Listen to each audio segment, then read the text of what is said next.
Hello, welcome back to my Sun Goddess Astrology channel, where I discuss Vedic astrology topics. This video is going to be about the planetary transits of March 2022. I'm recording this video on Tuesday, March 1st from Los Angeles, so all of the transits I will be referring to in this video will be based on my location's time zone, which is Pacific time. We start the month of March with all of the planets in Capricorn and Aquarius signs. When all 7 planets are in only 2 signs, it's called a Yuga Yoga. What's more is that these 2 signs are ruled by only one planet, Saturn. Since all the planets are in Saturn signs, the planetary energies are condensed into one specific type of energy. This planetary configuration can easily bring an imbalance in the Saturn realms of our lives.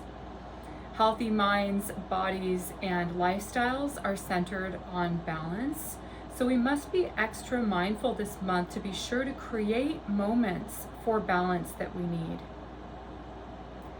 Whatever houses Capricorn and Aquarius reside in your sidereal chart, the planets are influencing you to be fully drawn into those areas, and your energy will be concentrated and immersed into those areas of life. It is easy to feel bogged down right now because Saturn can give us work to be disciplined with and dedication to our tasks, and he is also generous enough to give us ample time to accomplish them because Saturn is known as the slow planet. So if things seem to be slowed down right now, it's because they are. This month we will be taking it slow and steady and deliberately preparing for huge changes to come next month. Get ready for a big shift in the pace of lifestyles as we are collectively generating more activity together. So if you have been feeling unusually tired, lethargic, or drained, you are not alone, because it is the planetary energy that is being given to us at the moment. There are no shortcuts, easy outs, or quick fix-it solutions to avoid Saturn energy.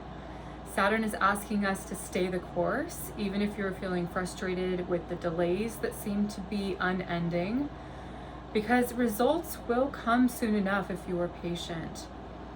There is an old saying that good things come to those who wait. This is a Saturn saying of patience and maturity. Consistency, dedication, and not giving up will see your efforts rewarded. Additionally, if you don't have a lot of extra energy to accomplish more than the minimum of what is required right now, then that is more than okay.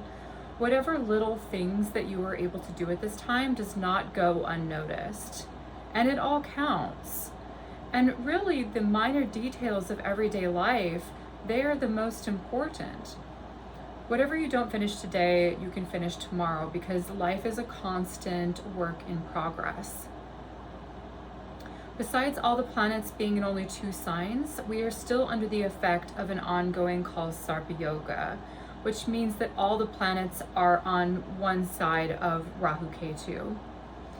This contributes to a stuckness of that condensed Saturn energy. The best place to be is where you are, and the best time of all is now.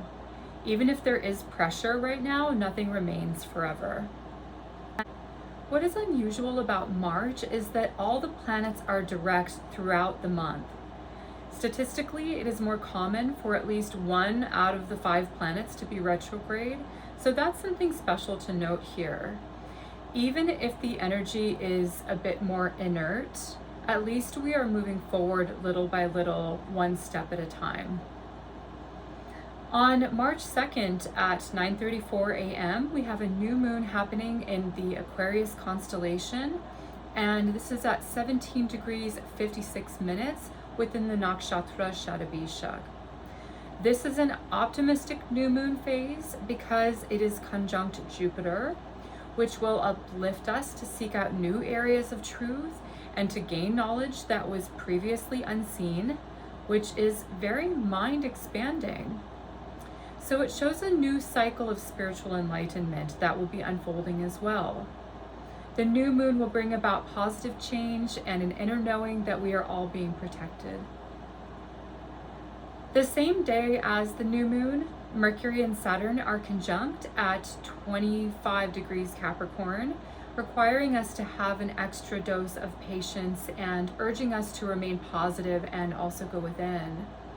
Be careful and practical with making decisions at this time, especially when it comes to business and money. Things are in the process of restructuring, especially when it comes to business, trade, and supply and demand. Venus and Mars remain in a Graha Yudha, like they were also last month, which is a planetary war, until mid-month, so about March 12th. And this is actually defined as two planets in the same degree taking up the same space. So when two planets are taking up the same degree, they both feel cramped and don't bring out the best attributes of themselves. They fully separate their sign conjunction once Venus crosses over Saturn and moves into Aquarius on the 30th. Tensions can rise in relationships of all kinds. So giving people some space as well as some grace is the best thing to do to ease this conjunction. Giving people the benefit of the doubt and having unconditional positive regard for those that you love is the best way to ease that Venus and Mars when passions can run high. Grace will get you much farther this month, and it is a better energy than having an axe to grind with someone about their behavior. So forgiveness is key. Jupiter is combust this month. The Sun transits over Jupiter in Aquarius on March 5th. Jupiter doesn't have the full strength to operate within its full abilities, and until next month, when we will see more positive changes coming about and more abundance and more blessings overall. The Sun enters Pisces on March 14th, breaking the Yuga Yoga planetary formation. When the Sun moves into Pisces, it emanates an uplifting Jupiter energy and breaks up the condensed Saturn energy. So a cosmic balancing is initiated from this day, and it makes a path for more happiness with the rest of the planets also following the Sun in line. The first planet to follow the Sun into the mystical Pisces realm is Mercury. This happens on March 24th. On March 31st, Venus enters Aquarius, joining Jupiter in this sign, and this is the same day as the dark moon. The new moon on March 31st is at 11:24 p.m. For any time zone east of the Pacific time zone, it will be on April 1st, which is for most of the world. So the end of March and the beginning of April is filled with changes that bring healing to the world and collective consciousness. Since this month is especially Saturn dominated, I want to leave you with this thought reflective of Saturn.